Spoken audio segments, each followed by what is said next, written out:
All right, everyone. I'm here with my tiebreaker, Jay Kinder. Hey, Jay. Hey, hey. And he's with eXp. And one of the reasons I wanted to bring him on this tiebreaker was because how many agents have you coached and trained, Jay? Oh, yeah. Too many. Thousands, yeah, in the thousands for sure. So I definitely have a little bit of experience of seeing, what works, what Yep. doesn't work, that sort of thing. But yeah, this is a great question. So I actually pondered about this for quite some time. So I'm happy to be the tiebreaker. Perfect. Let's see who you agree with. Yeah, I like it. Now, since you've coached and trained a lot of agents and Yeah. our audience is agents, do you have anything for us? Well, shoot, yeah, I got a lot of stuff for you. What let me tell you how I became successful in real estate. Okay. Arguably, Okay. let me preface that. So my best year, I sold 531 homes, number two in the world for Coldwell Banker in a marketplace. Get this, you'll laugh at this. I was number two in my own marketplace. I was number two in the world for Coldwell Banker. It And was in the your second. own marketplace? I was number two in my own marketplace. There was a Remax team in my market that sold. I was selling 500. They were selling 700 homes a year. So like Oh, the worst case scenario for like you had, I could have leveraged the sales and how much I was doing. No, I couldn't. Every time I went on an appointment, I competed with a team that was doing more than me. And on top of that, they would drop their commission to 4% every time they could. So like you talk about hard, it was hard. I had to learn a lot to be able to yeah. over all of that. Yeah. But it was a great lesson for me, and it made me better. It made me learn the skills I needed to be successful. And the Um, processes and to follow the process instead of keep right. going off track, reinventing Yeah. the wheel. Yep. Yes. Yeah. You had to have a process that you took hmm people. And that would so I wouldn't be where I'm at today had I not had the competition I had. That being said, my goal if you would have asked me, hey, well, Jay, what's your goal? My goal when I was younger, like early on, I was like, well, I think I want to sell 30 homes a year. And then next year, I think I want to sell 60 homes a year. And then they come out with this new award at Coldwell Banker. It's called the Premier. And I was like, well, that's 110. Well, I guess I want to sell 110 units this year. And I kept having these goals that were production oriented. And in the back of my mind, my belief was that I was going to become more free, time freedom, by having this much production. I was obviously going to build a team and around me, Yeah, and I was off. yep. I got fast forward 7 years later, you're selling 500 plus homes a year, and I'm less free than I've ever been. You're a slow learner, Jay. Less weekends to the lake than I'm used to, less evenings off. Why am I not free? And it's because I wasn't looking for the best vehicle to get me financially free. Right. I was setting goals to sell more homes. That is not the goal. The goal is not to sell 500 homes a year. Let me just be clear on that. It's not. The goal is to be time freedom. Is how much time freedom can you get? How do you get enough passive income in your life to be able to say, I don't have to go sell a house, but if I want to, I will. Right. And you don't I'm dumb young kid from Oklahoma that doesn't know any better, so I'm just setting these goals and I'm thinking I'm winning, and then you climb that ladder and you realize the ladder's up against the wrong wall. Yep. So really, my advice to you is get around people that can help you get clear on what the real goals are, about getting freedom, time freedom, and look at the business model with that person at eXp, because the only business model on the planet that allows you to build a passive income that will allow you to at least someday choose whether you want to sell another home or not. Right. eXp. And that's the facts. Like, it doesn't, I don't care. You can say anything you want to say. There's going to be more millionaires made from eXp than any other company in the history of real estate, hands down. It's just irrefutable. It's a business model that's never existed before. If you think you know what it is, what I can tell you is stop. Don't talk. Don't say anything. You think you know what it is, but you don't. Right. Listen twice as hard and assume that whatever you're thinking is wrong, because I did the same thing. I made the same mistake. I thought I knew what it was, wrote it off. Somebody else came, get off me. Then it's like, why are all these people coming at me about eXp? Why? Because they know that it's better than what you're currently doing. That's the only reason anybody. And some people that actually care about you are trying to show you something that's better than you could ever imagine, and you haven't sat down long enough to understand the business model. Right. So that's the key. and if you want the shortcut to success, you want the shortcut to freedom, then pay attention to the people that are asking you about eXp, because the business model is absolutely, hands down, the greatest wealth creating business model in real estate that we've ever seen. Well, it's hard because it's like you're so, like, for me, it took about a year to come over because it was like, well, I need to, like, exactly what you're saying. Like, I'm busy selling houses. I don't have time to listen to this. Like, you don't have an office and I need an office. That was like my biggest hang up. Right. I mean, now we have offices. Let me ask you this. So that it's real easy to come up with reasons why something isn't for you or why it won't work for you and all that, right? Like that's our natural tendency to listen long enough to say why it doesn't fit for me. Oh, that's not right. And then we shuffle it off as this. We move on. Right. Which I get. I've done it my whole life. But I adopted this mindset. Michael and I both did. And it was, you always say yes to opportunity, always, until you have to say no. And so when you just assume you're wrong and be like, hey, maybe this is better. And of course, you want to make sure it's in alignment with your vision, your goals. Of course, yeah. Or what you stand for. But as long as it fits like the core value test, right? Like this ain't some out in left field, like, hey man, you want to build skyscrapers in Dubai. You know what I'm saying? Like, well, no, not really. That'd be cool.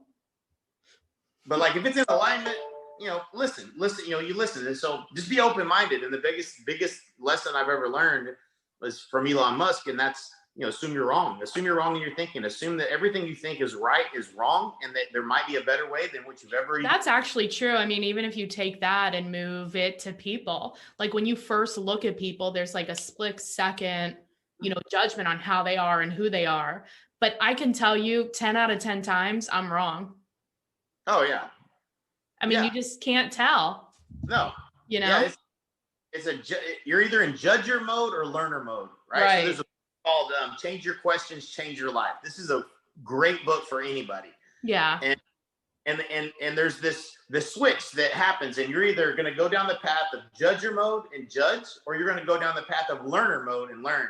And the people that can realize where that switch is and go down the path of learner mode are the people that find success. Because you're not trying to judge, and there's no reason to judge. There's no benefit in that. Well, there's no right or wrong anyway. Right. Just listen. You're looking for truth. All you're looking for is truth. And let me tell you, I know what the truth is. I've seen it all. You're living it, man. I'm living right now in Puerto Rico is where my family lives as of a month ago. I've been here a month. Never would I've ever been here, and I'm living in the Caribbean, which I love. And it's a beautiful, beautiful place. I'm living in a rich community. I've never lived the lifestyle that I'm living before. I've lived well. I really have. I've been blessed my whole life, but I've never had what I have today if it wasn't for eXp. And anyone has the same opportunity. Everyone has the same opportunity. You be open-minded to look at it. So I'm telling you, listen twice as hard. Exactly. You're not here. You're missing something. That's all it is. Like you didn't get something. Yeah, I get it. Well, you said, you had said too, back at the beginning, that you have like a questionnaire people can fill out if they're questioning, like how, if they do, want to grow their business, like how to do that. Where can they find that? I think that's another thing that people don't realize. Like we help agents sell more real estate. That's my which is kind of funny. Right. That's what we do. It's a great business. It's one of the most amazing businesses ever. And I think most people are just stuck. In fact, I had a call today with a lady that, bless her heart, she's a great agent, been licensed for 20 plus years, sells 8 to 10 or 15 homes a year. Mm-hmm. And she's just for what that next step is. And what we learned over the years is if you're doing between 20 and 35, 40 deals a year and you're stuck and you can't seem to get over the hump, it's sales and marketing. The cool thing about this industry is you can spend a few bucks, maybe a couple $100 a month, and you can close a deal or two from that investment if you understand sales and marketing. If you don't understand sales and marketing, you got referrals, sphere of influence, and maybe some other sources you got some luck with every once in a while, and you're spending some money, but it's not predictable. It's like, okay, good month, bad month, good month, bad month, whatever. It's like roller coaster real estate. And so that's the challenge I think most people run into, and you need sales and marketing. And so And you need clarity about what it is you're trying to accomplish. And so we created this document that if you take the time to get clear on what your vision is, what it is, where you want to be 5 years from now, reverse engineer your plan to get there, and we take you through this process. It's at freeclarityreport.com, I think it is. Okay, we'll get the link in the notes. Download that report, take a half day, and go get serious about where you want to be in 5 years, right? Like 5 years is going to pass whether you like it or not. I can assure you, it's passed since I've been in real estate. It's passed almost 5 times now. Like passed. So don't just keep out there doing it. Like take a step back and think about, what am I trying to do? What's the goal? What's the vision? Yeah. I told him since 22. I missed some of his games. I missed some things with him in life. I'll never get back. Back. So like take the time to get clear on what you want it to look like and what is important to you, and then build a business that serves you, not you serving it. That's the best advice I can give you. Yeah, I mean, you're exactly right. Everything you said was exactly how I was feeling too. It's like we're doing more deals. We're doing, 30, then 60, then 80, then 120. And like kind of like around 120, after a few years of that, we were like, I don't want to do more, I want to do something else. And I mean, you're smarter than me. I just freaked out and left the country for a year. Maybe you were smarter than me, because I just kept the same grind. Wow. What country did you go to? Oh, we went to 17 countries, but I was still selling real estate. So that was good. We decided we needed, like, I'm going to leave. We're not going to sell like as much. I need like a break, and then it was actually in Morocco when we finally agreed to come to eXp. Wow. Because I just needed to get away. Totally took a step back, like a big step back. Yeah. I was like, I got to get away. Right. But yeah, once people hit their head on the wall and they can see like more deals is not the answer, that's when they come. It's crazy, because it's real hard to convince somebody that. I mean, it really is. You have to feel it. You're a hard charger, and there's the problem, and it's hard to define the problem, but for me, the problem was there was no financial model, and not that I would have understood it if somebody showed it to me at the time, but until I hit the wall so hard that I knew I had to learn the accounting, and like I had to be the CEO and the CFO of my business in terms of perspective. Yeah. And then step out of production. Like it wasn't until then, and I had to hire somebody way smarter than me. He wrote a book called Simple Numbers, Straight Talk, Big Profits. His name's Greg Krabs. Yeah, I read that. That's a great book. Phenomenal book. And we built our business based on that financial model. And that's how I was able to step out of production. I went from -3% pre-tax profit to 22% profit in 3 years after being completely removed and moved into another marketplace. That's awesome. It was actually a business for once. And my average sale price was like $135,000. So there was no room for mistakes in the business.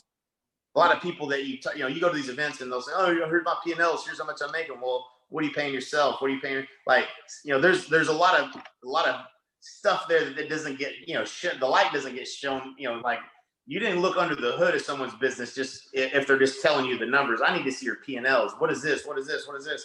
And you can really see like most of these businesses, as you get to that high level, are not that profitable. Well, and that's how most of these teams are. I mean, they're not profitable. I know exactly what you mean. That's awesome. Well, I really appreciate you. Way. What's that? Yeah. I said, there's a better way, folks. There's a better way. There is a better way. So if people want to get a hold of you, they can find you on Facebook for sure. Yep. Pretty easy to find. Yep. Facebook, Instagram. Just put my name in. I'm sure my shenanigans will show up there somewhere. Nice. All right. And if they want that report, what is it again? Clarityreport.com. It's every coaching client I've ever had. That's where we start. And that is the beginning of the process. Great. So that'd start for anybody who's wanting to change, wanting a better way. That's where I would go. And if they want to get in touch with you, what's your preferred way? My preferred way? That's a good question, man. I get hit from every angle these days. I'm like, not WhatsApp, right? Like, so and here I am in Puerto Rico, and there's like everybody uses WhatsApp. I'm like, Yeah. you mean I have another dadgum way for people to get hold of me? It's like my whole screen, all these different ways people reach me. So now I think probably the best for me, I stay on top of my email. So that's my preferred way would be jay@jaykinder.com. Just email me. I'm pretty much on top of that on the daily, and then whatever you have, whatever I can do to help, I'm happy to do it. Awesome. Well, I appreciate you being on. Thank you so much. Yep. Appreciate you. And if you guys are thinking about eXp and you're watching this, you've been tuning in, reach out to Jennifer. Let her help you get clear. I promise you this, she will change your life if you make the decision to join eXp. Just like Monica did mine. There you go. All right. Thank you.